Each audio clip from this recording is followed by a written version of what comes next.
할렐루야. 우리 주님을 사랑하시면 아멘 하시겠습니다. 아직도 약간 쌀쌀한데 뜨겁게 사랑하시면 뜨겁게 아멘 하시겠습니다. 한 주간 동안 할렐루야 많이 하셨습니까? 힘차게 그냥 할렐루야 외칠 때마다 하나님은 영광을 받으시고 마귀는 놀라서 물러갈 것을 믿습니다. 어떤 사람이 살짝만 건드려도 넘어가면 마귀가 얼마나 가지고 놀겠습니까? 어쩌그리 너무 잘하고 너무. 그런데 한두 번 찔러서도 할렐루야만 하고 있으면 아유 포기하고 하자 그냥. 여러분 마귀가 뭐 해야 될까요? 포기를 하셔야 돼요. 포기. 혹시 여러분 죽음, 자살 생각해 보시겠네요. 자살. 우리 교회 성도들은 자살은 생각해 본 적이 없으시구나. 근데 이제 손은 못 들죠. 또 그러니까 이제 여기다 올렸다가 막 여기 또 올렸다가 표정을 하죠. 우리나라가 전 세계 잘 사는 나라 최고 국가 중에서 소위 말하는 OECD라고 하는 그 기구에 속해 있는 나라 중에서 1등을 하는 게 몇 개 있어요. 그게 뭐냐면 교통사고 사망률이 최고로 높습니다. 얼마나 빨리빨리 달리는지 그냥 죽는지도 모르고 달리고, 어제도 보니까 술 쳐드시고 그냥 다리 난간을 받아갖고 떨어져갖고 막.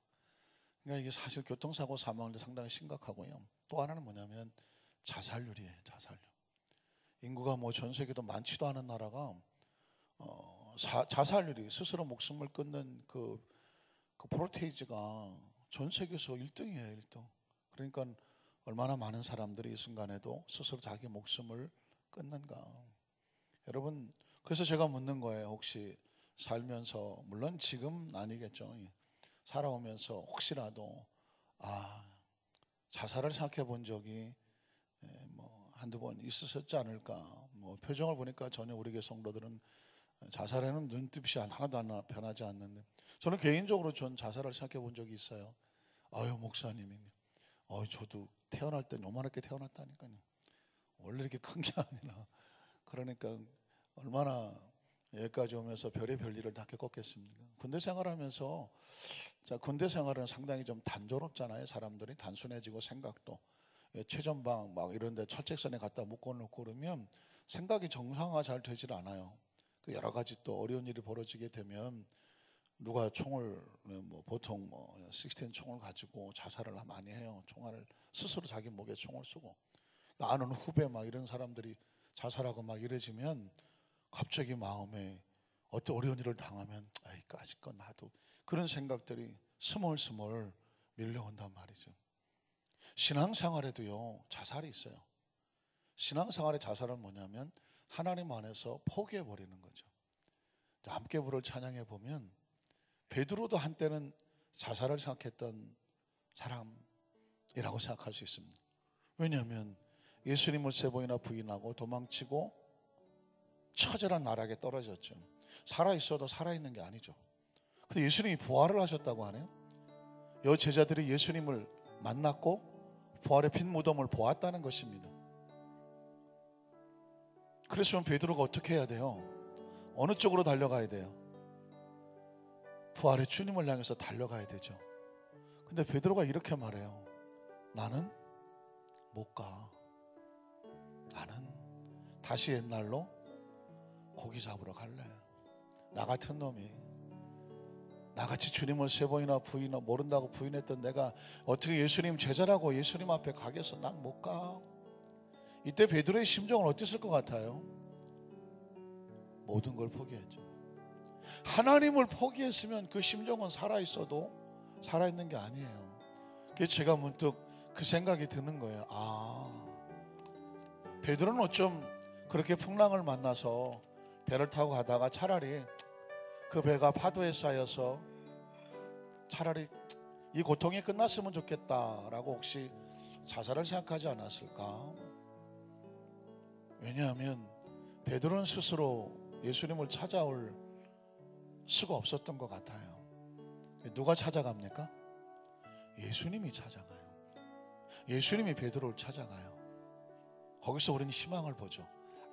아무리 힘들고 어렵고 부끄럽고 추하고 모질라서 도저히 내가 하나님 앞에 나올 수가 없어요. 그냥 차라리 여기서 끝났으면 좋겠다 싶은 마음의 한계까지 이룰 수도 있어요. 근데 누가 찾아오신다?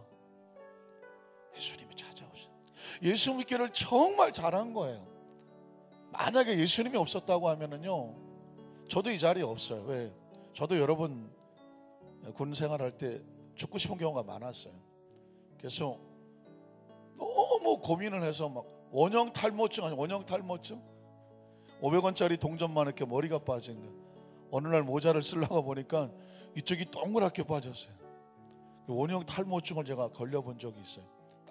너무 극심한 고민, 고통. 그러니까 심리적으로 제가 얼마나 힘들었겠어요. 그러니까 아마 심리적으로는 죽음을 생각했을지도 몰라요. 그런데 우리에겐 누가 있어요? 주님 있어요. 그 극한 상황 속에 주님 우리를 버리지 않아요. 찾아와요. 함께 있어 주세요. 믿으십니까? 그게 희망이에요. 그래서 예수님께서 갈릴리 바다에 베드로를 찾아와 주셨구나.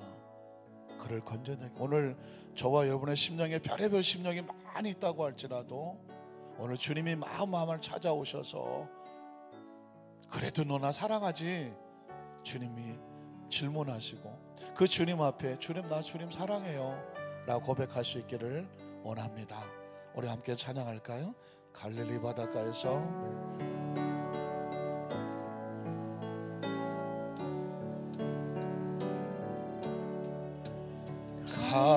갈릴리 바닷가에서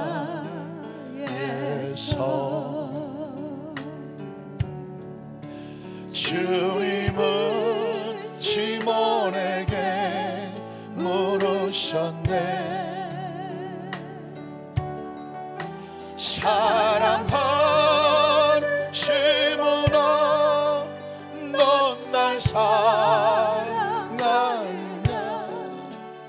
오 주님 당신만이 다시 한번 고백. 갈릴리 바닷가에서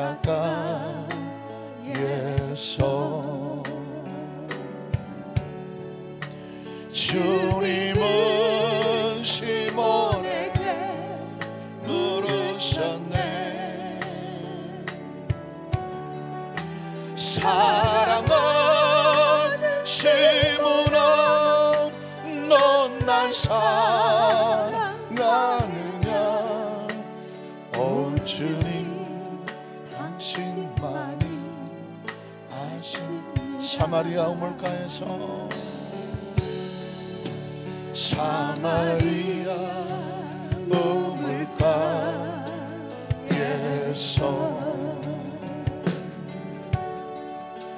주님은 여인에게 물으셨네.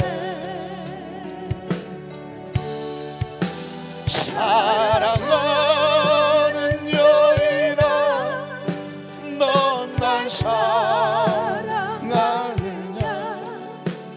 오 주님 당신만이. 사마리아 우물가에서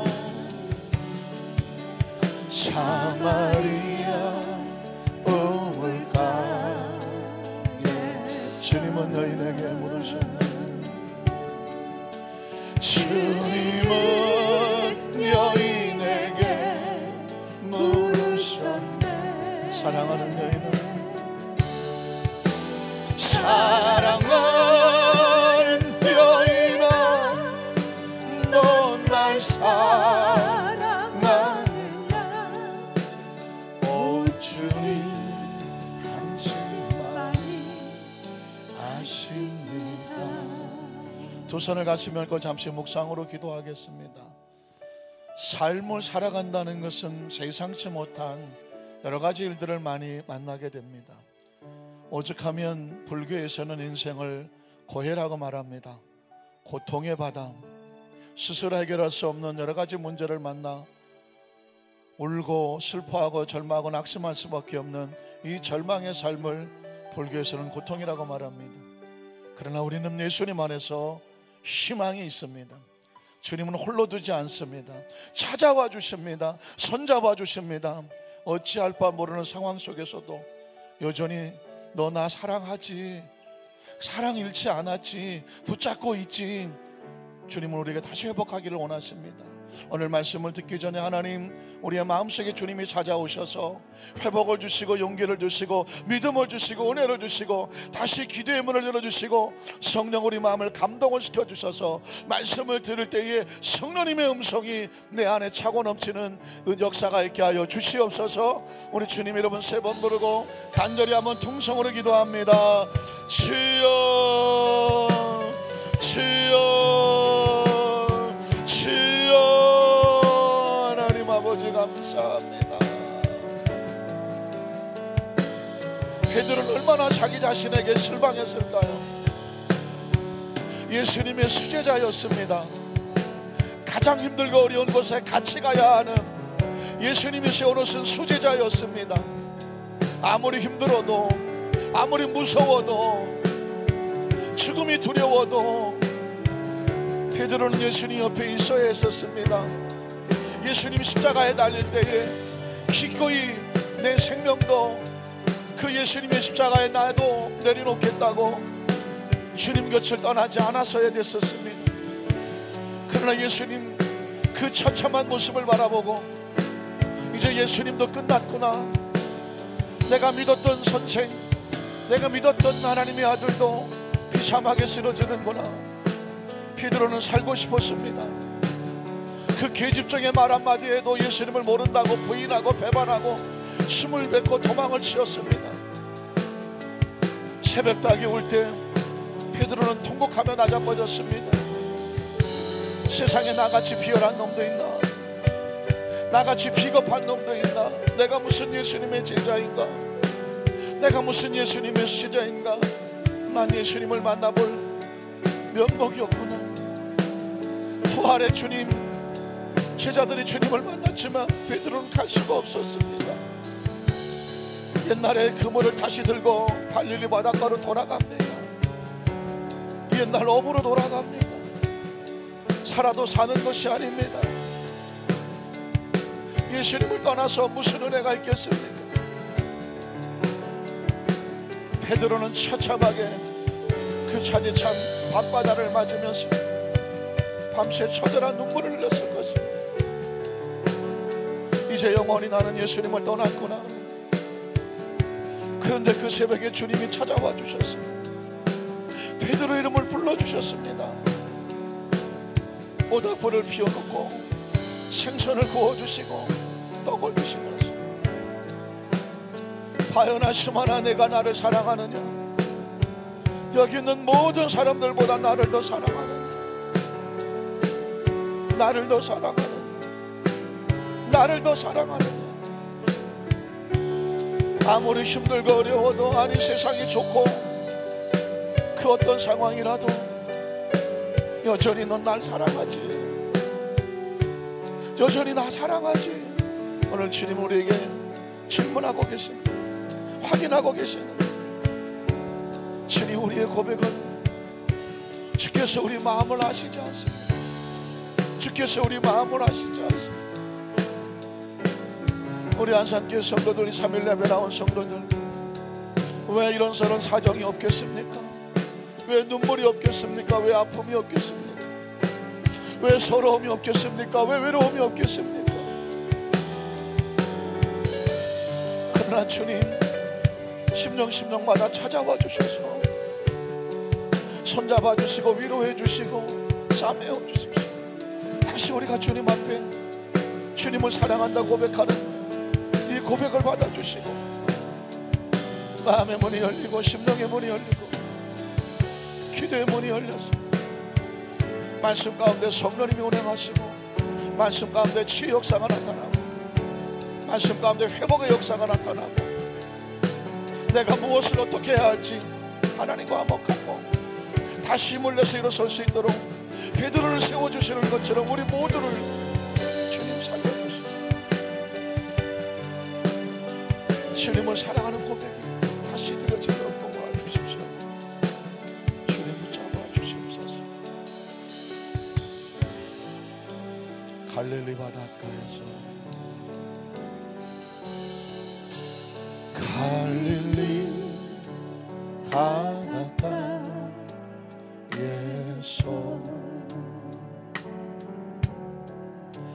주님은 시몬에게 물으셨네. 사랑하는 시몬아, 넌 날 사랑하느냐? 오 주님, 당신만이 아십니다.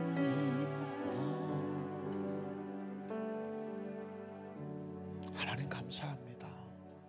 우리에게는 날마다 회복이 필요합니다. 수도 없이 넘어지고 수도 없이 쓰러집니다. 수도 없이 흔들리고 수도 없이 무너집니다. 마치 허수아비와 같습니다.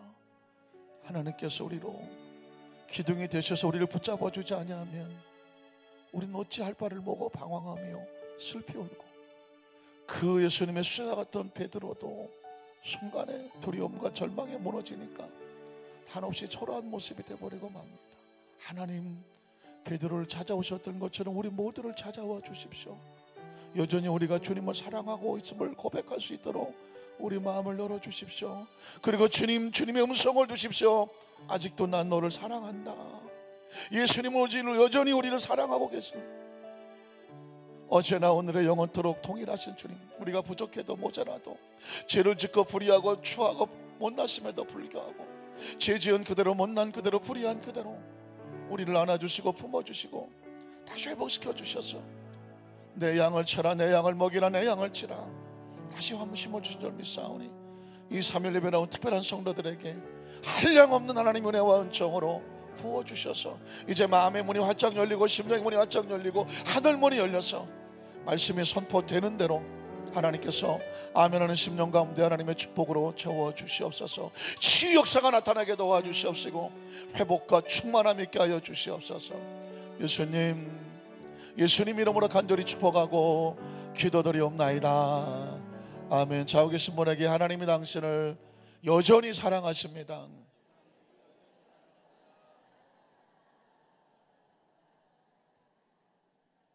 할렐루야.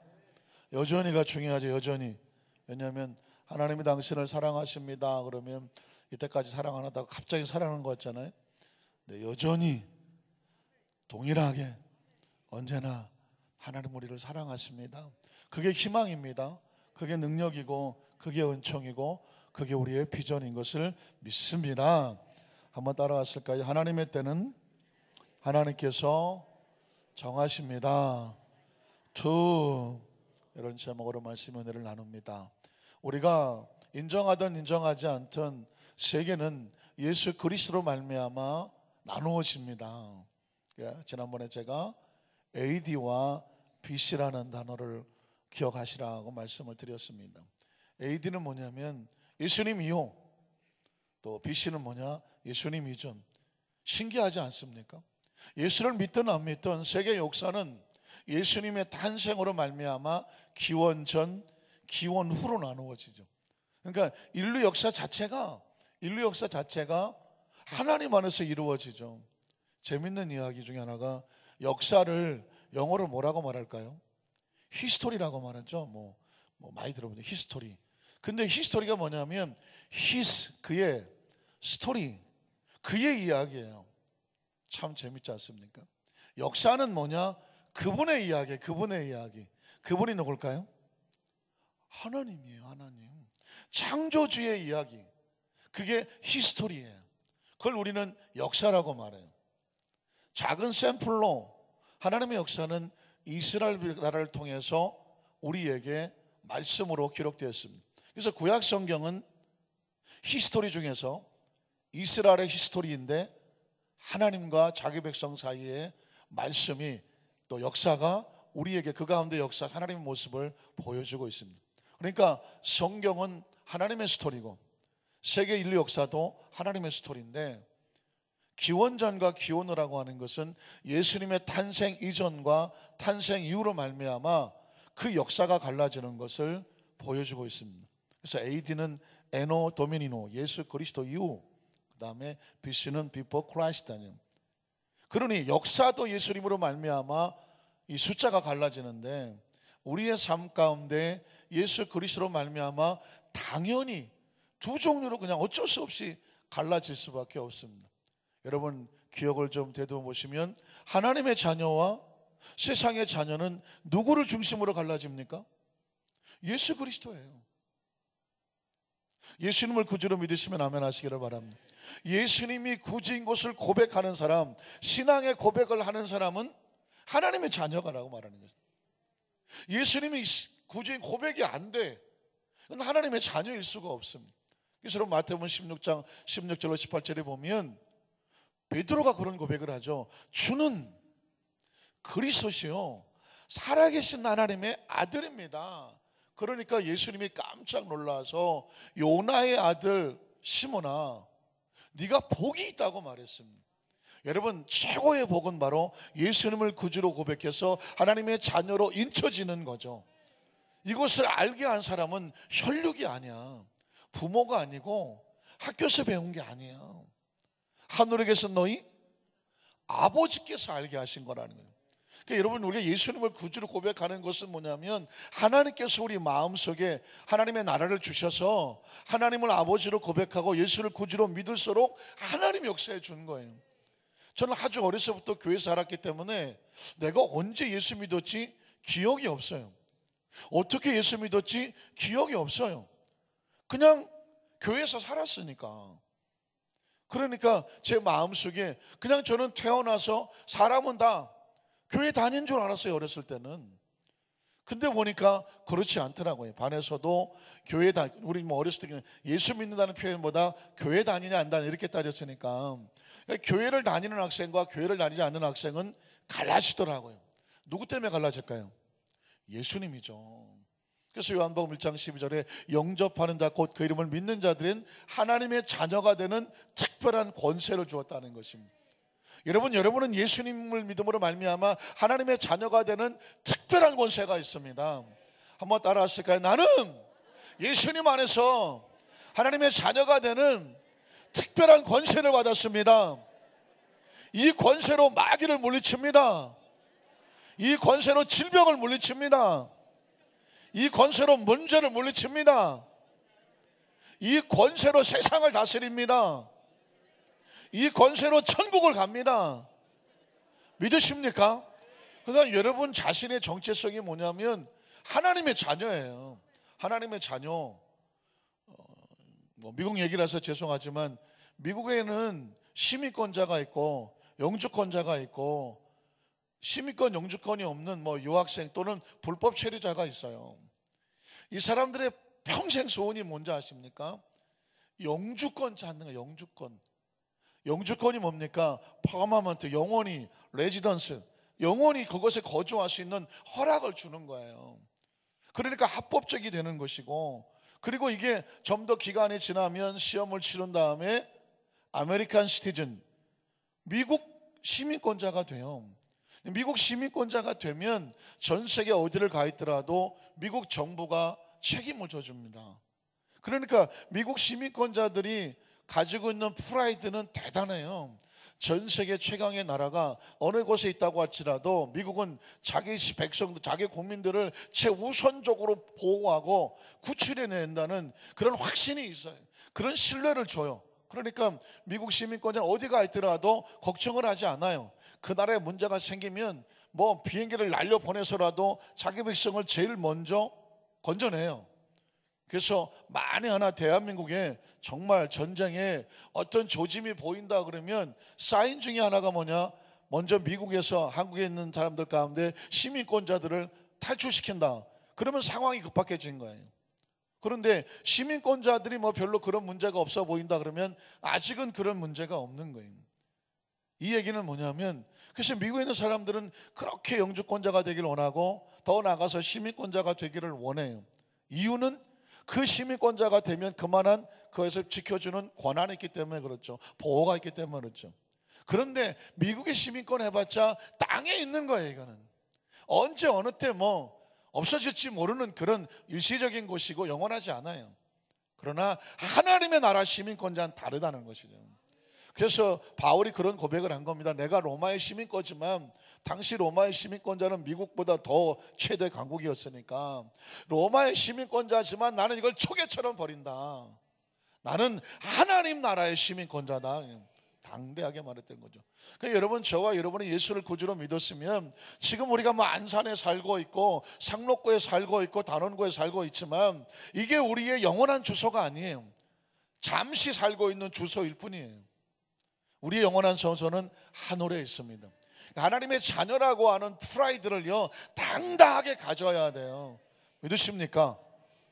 얼굴 활짝 비치고 가슴도 비시고 아랫배 힘도 주시고 난 하나님의 자녀다. 그게 세상과 우리를 갈라놓는 것이죠. 그리고 영생과 영멸도 예수 그리스도로 말미암아 바뀌는 것입니다. 믿으십니까? 오늘은 예수 그리스도로 말미암아 목마른 자와 영원히 목마르지 아니한 자가 갈라지는 모습을 성경에서 발견합니다. 요한복음 4장 10절로 14절을 보면 이런 말씀이 나와요. 예수께서 수가성 사마리아성 한 여인과 대화를 하는데 그 질문에 예수님께서 이렇게 대답을 하죠. 예수가 대답하여 이르실 때 내가 만일 하나님의 선물, 은혜죠, 구원이죠, 은총이죠, 선물과 또 내게 물 좀 달라고 하느님.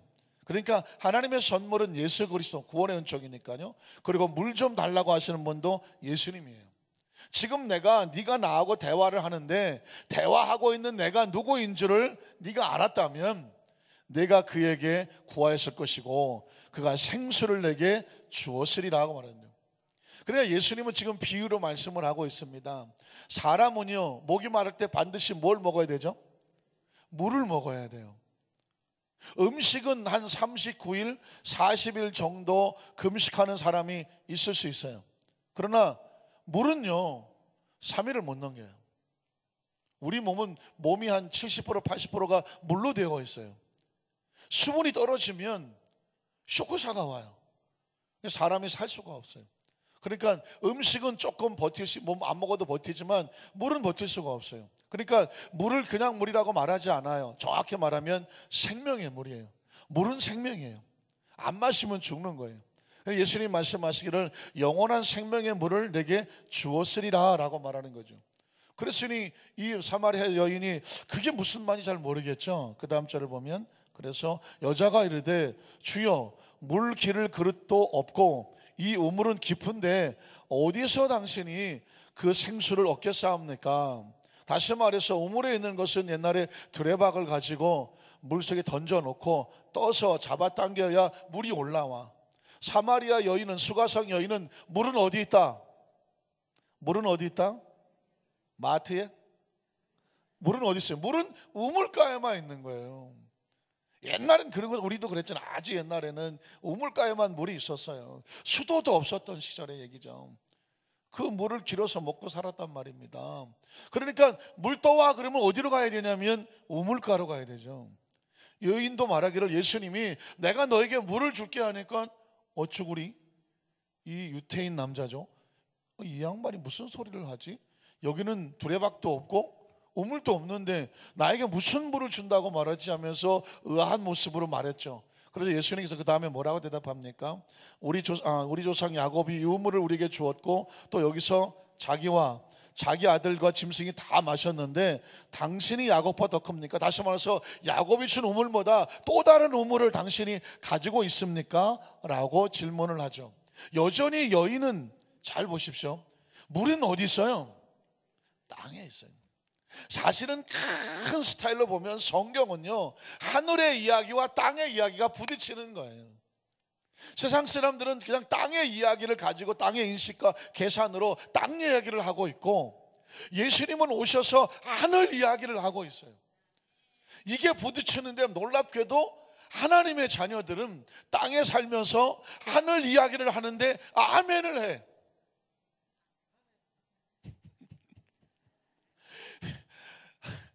이때는 다 아멘을 해야 되는데 다시 얘기하면 우리가 하늘을 모르고 태어났잖아요. 이 세상에 사는 땅의 사람들은 땅의 법칙으로 살기 때문에 어디서 물이 있냐 그러면 땅속에서 물이 나와요. 한 비가 와야 물이 솟고, 그러니까 우리가 사는 삶의 이야기밖에 몰라. 그런데 하나님의 아들 예수님은 이 우주 밖에 있는 하나님의 나라 이야기를 가지고 이 땅에 오셨어. 그래갖고 하늘 이야기를 해. 그러면 두 종류로 나눠져. 어떤 사람은 아이고 웃기시네, 되지도 않는 얘기 하시네. 왜? 이 땅의 이야기는 사고로선 받아들일 수가 없어. 그래서 예수님을 믿지 않아. 근데 신기한 것은 뭐냐면 똑같이 땅에서 똑같은 밥을 먹고 살았는데 예수님께서 하늘 이야기를 하면 아멘을 한다니까. 그게 저와 여러분이에요. 그게 저와 여러분. 그러니까 예수 그리스도로 말미암아 천국을 믿는 백성은 크리스찬이 되고 영생을 얻고, 예수 그리스도가 아무리 말씀을 선포하고 지금 전 세계 인구의 3분의 1이 예수를 믿고 그 이상 믿어 가도 난 안 믿어, 믿으려면 내 주막을 믿어라고 하는 사람들은 마음의 문이 안 열리는 거죠. 믿어지지가 않는 거예요. 이유가 뭘까요? 이유는 아무도 몰라요. 우리가 예수를 믿는 이유를, 우리가 어떻게 예수를 믿었는지를 모르는 것처럼 그 사람들이 예수를 왜 안 믿는지를 몰라요. 굳이 얘기한다면 하나님의 자녀들은 만세전에 예정하셔서 예수님의 복음이 들어오면 문을 열어줘. 마음의 문이 열려.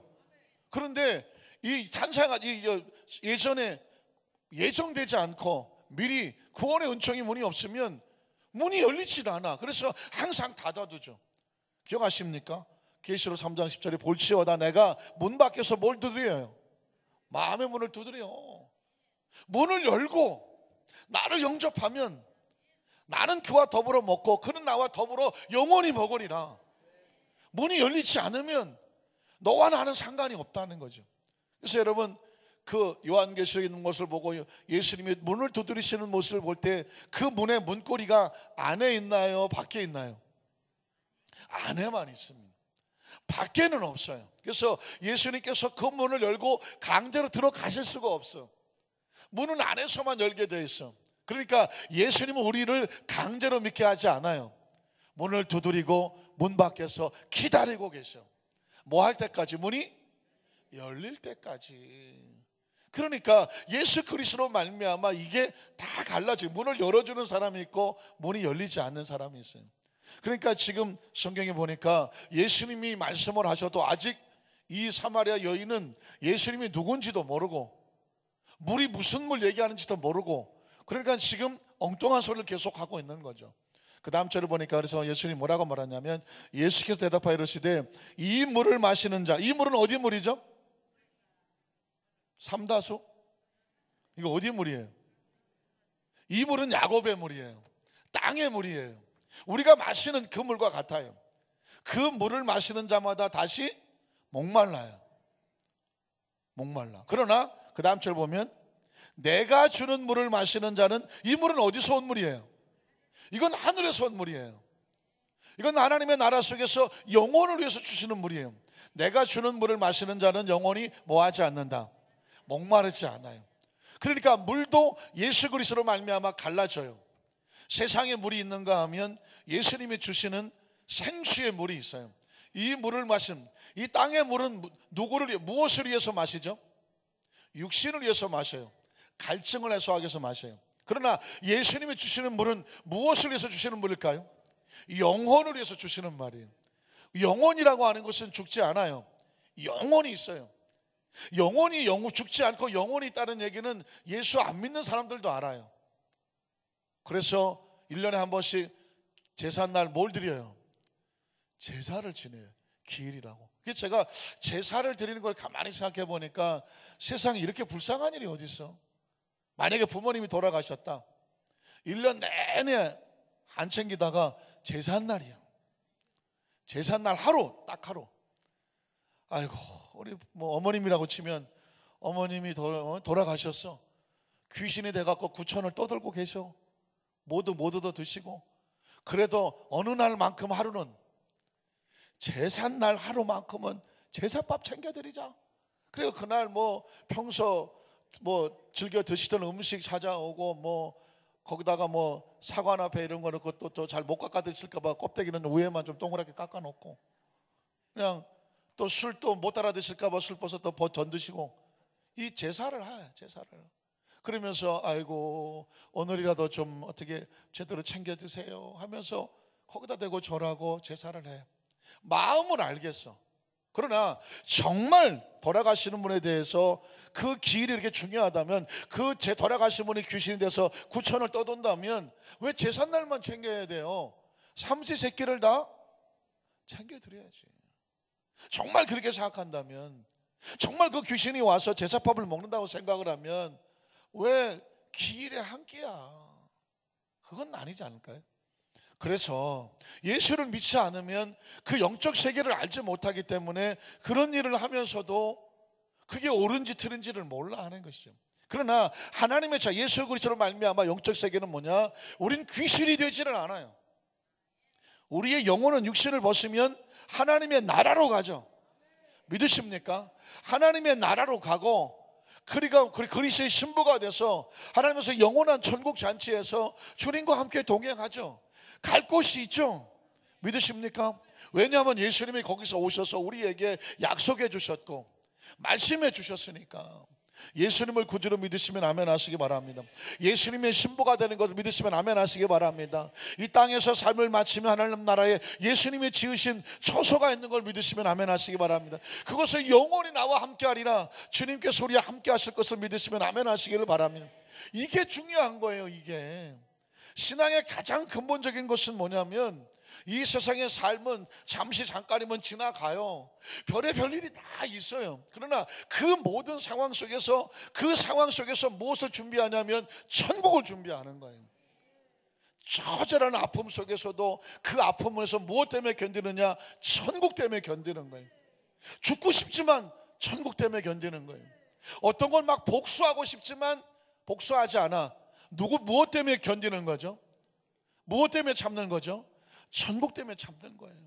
어떤 인간적인 욕정과 욕구나 욕심이나 탐욕이 있어요. 그러나 그걸 욕심에 맡기지 않아. 그걸 견뎌내고 싸워. 무엇 때문에? 천국 때문에. 저와 여러분이 이 세상의 삶을 살면서 신앙생활을 해 예수를 믿고 사명 감당하다 보면 별의별 오해나 여러 가지 일을 겪어요. 그러나 우리는 절망하지 않아요. 뒤로 물러가지 않아요. 쓰러지지 않아요. 무엇을 준비해요? 천국을 준비해서요. 그래서 그런 거예요. 이 세상에서 가지고 갈 거 아무것도 없어요. 여러분들이 이 세상 떠날 때 가져갈 거 있으면 뭐 하나 챙겨가 보세요. 내가 뭐 혹시 가능한지 알아봐 드릴게요. 아무것도 없어요. 제가 아주 친한 후배 하나가 젊은 나이에 요절을 했어요. 저보다 한참 어린데, 그래서 뭐 오래전에 몇 년 전이에요. 그래서 벽제 화장터에 화장을 했어요. 그리고 유골을 유골분에 담았어요.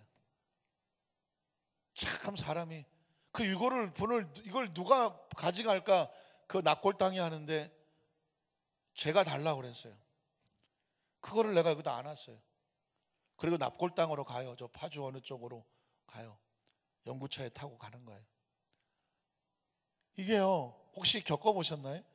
화장을 하고 나온 유골 가루를 가지고, 유골분이죠, 그 골분을 유골함에 담아갖고 딱 손에 여기다 안 왔는데 뜨끈뜨끈해요.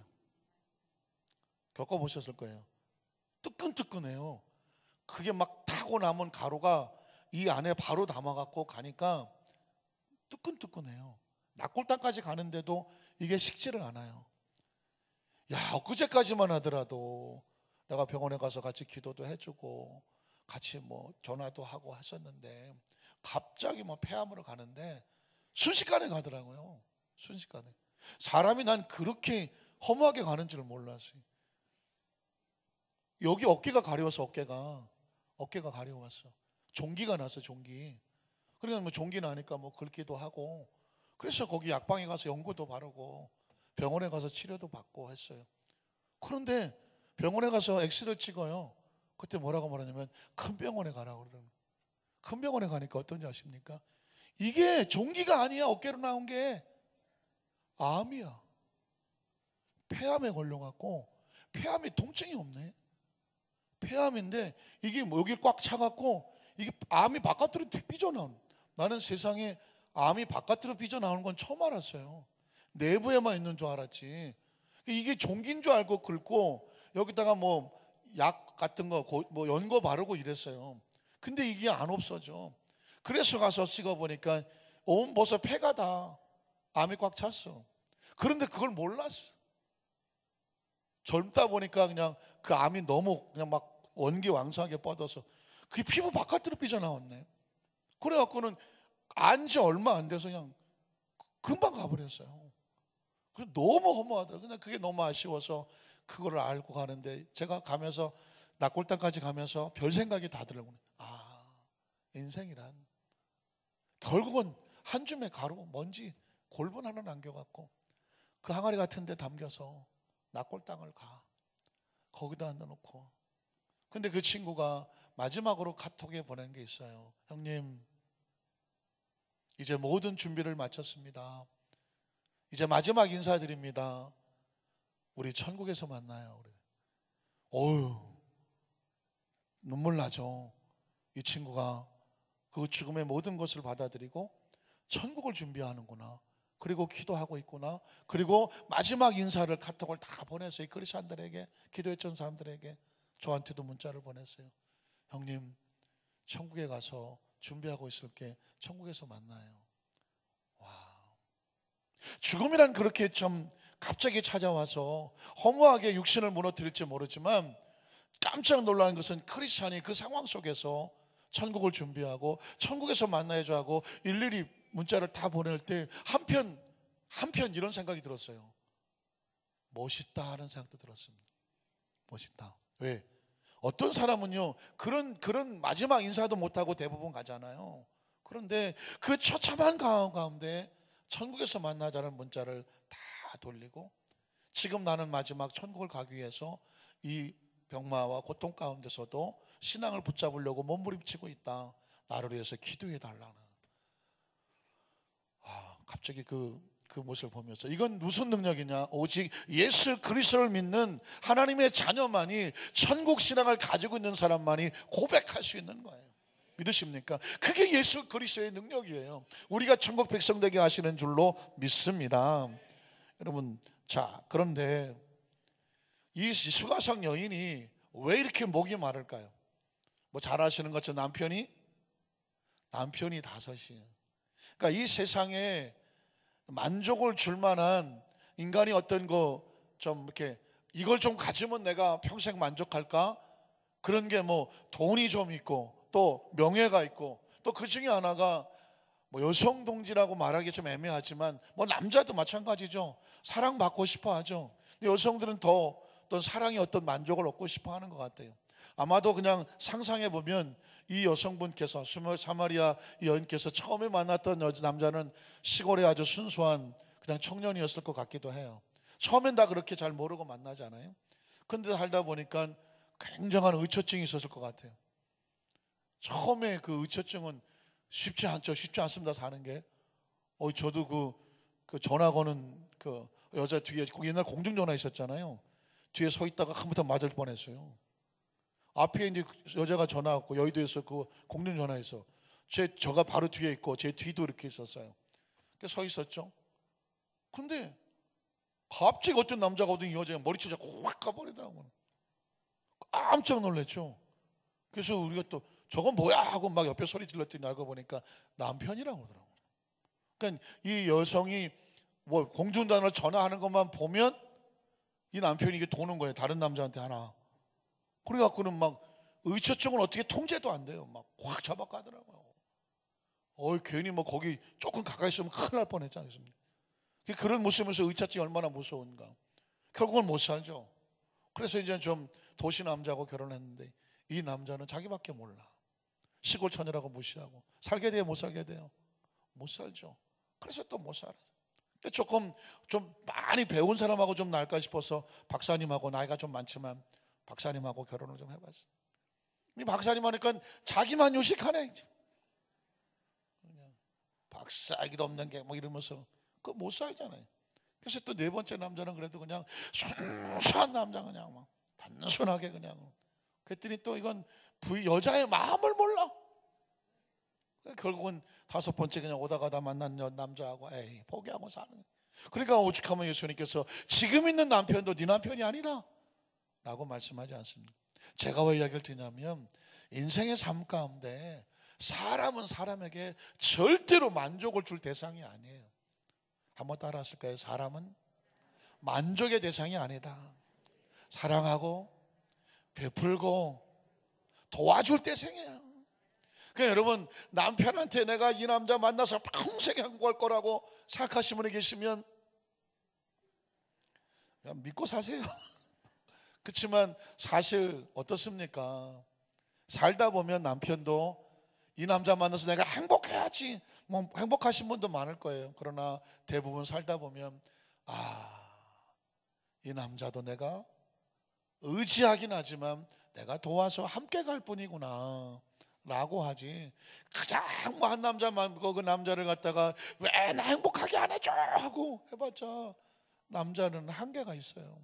자식도 한때는 행복하지만 자식이 영원한 만족이 되지는 않잖아요. 그 어떤 것도 이 세상에서 영원한 만족이 되지 않아요. 예수님은 지금 수가성 여인과 그 얘기를 하는 거예요. 사람에게는 만족을 얻을 수 없다. 내가 주는 물 뭐예요? 하나님의 나라가, 그 영생이 들어와야 네가 만족하게 된다는 거예요. 저는 최근에 박진영이라고 하는 JYP 가수 혹시 아시죠? 우리 교회 성도들은 잘 몰라도 돼. 그냥 세상 얘기는 제가 해드린다는 거예요. 우리나라의 그 연예 기획사가 제일 큰 게 YG라고 있어요.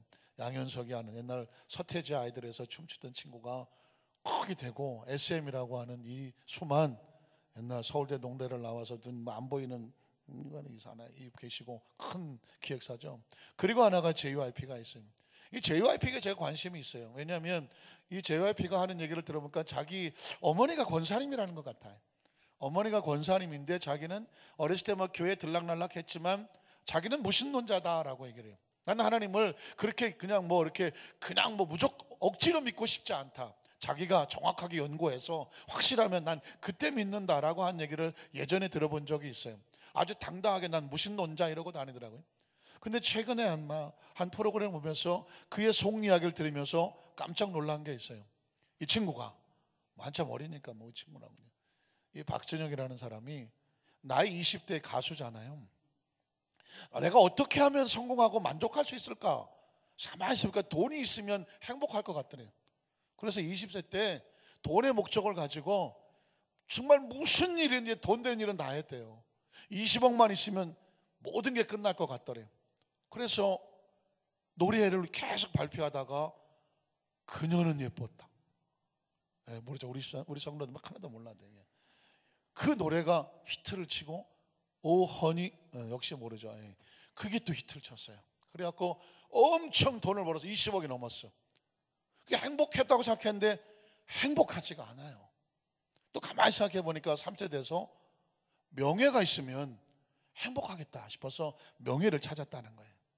그래서 자기가 어떻게 명예를 가질까 하다가 자기가 작곡한 곡을 미국의 빌보드 차트라고 하는 노래 순위가 있는데 거기에 10위 안에만 들어가게 하면 자기가 전 세계에서 인정받는 명예를 얻지 않을까.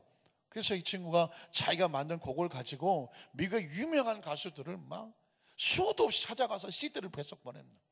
내가 이런 곡을 작곡했는데 당신 노래를 불러주시오. 그 뭐 택도 없죠. 누가 들어주겠어요. 그런데 그냥 수도 없이 보냈는데 어느 날 한 가수가 이 멜로디 마음에 든다, 한번 만나자. 그래갖고 그 가수가 박진영이가 부른 그 멜로디에다가 가사를 만들어서 노래를 불렀어요. 그게 빌보드 차트에 10위 안에 들어갔어요. 워낙 유명한 가수 한 거로. 그러니까 그 사람이 10위 안에 들어간 노래를 저 코리아의 박진영이라고 하는 친구가 작곡했다고 하니까 여기저기서 여가수 남가수들이 박진영이를 찾기 시작했고, 그래서 그 노래를 만들어서 빌보드 차트에 최고도 5명 이상이 올라갔어요. 전 세계의 가장 유명한 곡 그 차트에 10위 안에 5개가 올라갔으면 얼마나 대단합니까? 명예를 갖게 됐죠, 박씨. 그래서 그 돈 벌어 갖고 와갖고 JYP라고 하는 기획사를 차린 거예요. 자, 돈도 있어, 명예도 있어. 그러면 행복해야 되잖아요. 행복하지가 않은 거예요. 아침에 일어나면 핸드폰부터 본대요. 왜 볼까요? 무슨 소식 안 왔나? 자기 제 옆에 기획사에 있는 그 원더걸스는 아시나? 아십니까? 권사님이 네 그러네. 그 원더걸스 뭐 2PM 뭐 해갖고 하여튼 간에 JYP 소속에 쫙 있는 가수들이 얘네들이 사고를 치면 그게 또 큰 데미지를 입으니까 아침에 일어나면 두렵고 떨리는 마음으로 핸드폰을 켜요. 그러면 거기에 대표님 전화해 주세요 이런 문자가 뜨면 가슴이 철렁한다는 거예요. 이거 어디 가서 술 처먹고 또 음주하다 터진 건 아닌가, 또 뭐 이게 뭐 어디 스캔들 난 건 아닌가. 그러니까 그냥 불안해서 핸드폰을 조마조마하게 킨대요. 그렇게 보니까 뭐 별일 없다 그러면 그냥 다시 마음을 내려. 그러니까 심장병이 생긴대. 심장병이 늘 불안하대. 아니 돈도 있고 명예도 있고 기획사도 잘 나가고 가서 돈도 잘 버는데 그 사람 관리하는 게 늘 마음이 불안하대. 그래서 하루는 안 되겠다, 내가 주인을, 정말 이 우주의 뭐 하늘의 천지의 주인이 있으면 주인을 찾아야 되겠다 하면서 성경, 불경, 뭐 무슨 뭐 노노맹자, 이 어쨌든 이 종교 가운데 어떤 그런 책들을 다 갖다 놨대요. 그리고 그거를 다 읽었대요. 참 어떻게 보면 굉장히 합리적이죠. 그냥 신을 믿지 않겠다는 거예요. 자기가 다 찾아보고 이해가 되면 믿겠다. 그래서 그 책을 다 읽었다는 거예요. 읽고 나서 결론을 내렸대요. 결론, 그 절대 신의 이름이 누군지는 모른다. 그러나 한 가지는 안다. 나는 주인이 있다는 거예요. 난 주인이 있다는 거예요. 엄청난 고백이죠. 무신론자가 자기 스스로가 주인이 아니라 나는 주인이 있다라고 고백을 했다는 얘기는 창조주가 있다는 고백이죠. 엄청난 고백이에요. 그러면서 이제부터 나는 내가 혼자 고민하지 않는다. 내 주인에게 내 기획사를 맡긴다. 그러면서 아침에 일어나면 하늘을 쳐다본대요. 하나님이라고 얘기 안 하더라고요. 공영방송이니까 하나님이라고는 얘기 안 해. 다만 하늘이라고만 얘기해. 그리고 하늘을 열고 고백한대요. 주인님, 오늘 하루도 내 기획사고 나의 모든 거를 다 맡깁니다. 오늘 하루도 도와주시고 내가 늘 주인님하고 함께 다니겠습니다. 그리고 맡겨놓으니까 편하대요. 그리고 매 순간마다 그 주인님에게 감사하고 그 주인과 대화하고, 그 저녁에 잘 때도 또 하늘 쳐다본대요. 주인님, 하루도 오늘 잘 지켜주셔서 감사합니다. 또 주인님에게 또 그 액수를 맡깁니다. 편히 자겠습니다. 그리고 또 잔대. 편안하대. 아침에 일어나면 제일 먼저 하는 게 뭐냐? 하늘 쳐다보고 주인님. 이야, 여러분 이걸 누가 해야 되죠? 우리가 해야 되는 거잖아요. 크리스찬이 하는 거예요. 공영방송에 종교 내에서 하지 없으니까 박진영이라는 이 사람이 주인님이라고 표현했지만 저는 이런 생각이 들어요. 그의 어머니가 권사님이라는 걸 내가 알고 있으니까 전 이 사람이 그 정도 고백했다고 하면 하나님이 그를 찾을 거라고 저는 확신을 합니다. 이유가 뭐냐?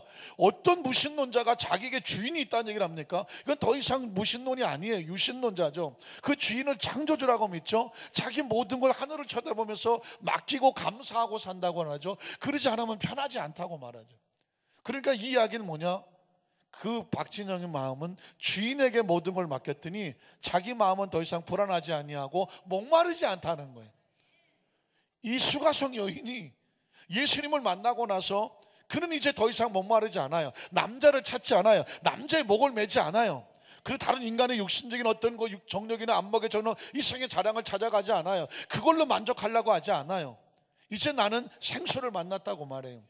근데 이 여인과 박진영이라고 하는 그 가수의 고백이 너무 똑같은 거예요. 다만 이 사람은, 수가성 여인은 예수가 그리스도라고 고백을 하고, 이 양반은 공영방송이라서 그냥 하늘을 바라보고 주인님이라고 말해요. 하게 주인님의 인자만 빼면 주님이네. 말씀을 정리하기를 원합니다. 사랑하는 성도 여러분, 자, 설교 제목은 하나님의 때는 하나님이 정하신다라고 말을 했죠. 자, 다음 주에 이제 이 모든 이야기의 결론에 이 중요한 말들이 나오죠.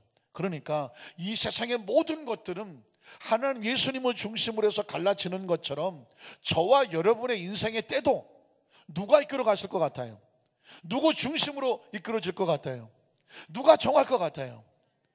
하나님이 예수를 믿는 저와 여러분을 예수 그리스도 말미암아 때를 정하실 거예요. 그러니까 지금 내 때가 안 됐다고 해서 절망하지 마세요. 내가 아무리 기도했는데 내 때가 안 됐다고 절망할 이유가 없어요. 또 환경이 힘들고 어려운 때가 왔다고도 두려워할 이유가 없어요. 이때는 지금 누가 주관하고 계신다? 하나님이 주관하고 계시. 누구로 말미암아? 예수 그리스도로 말미암아. 오늘 저와 여러분의 마음 가운데 이 말씀이 여러분의 마음속을 편안하게 하고 목마르지 않게 하고, 오늘 저녁에 주무시기 전에 하늘 한번 쳐다보시죠. 주님, 우리 뭐 주인님 할 거 없어요. 주님, 오늘 하루도 맡깁니다. 편안하게 잠자게 해주시고요. 내일 아침에 일어나서 또 하늘을 쳐다보고, 주님, 새 생명 주셔서 감사합니다.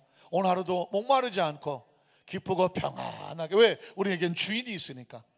그 은혜가 임하시기를 주의 이름으로 축복합니다. 기도하겠습니다. 하나님 아버지 감사합니다.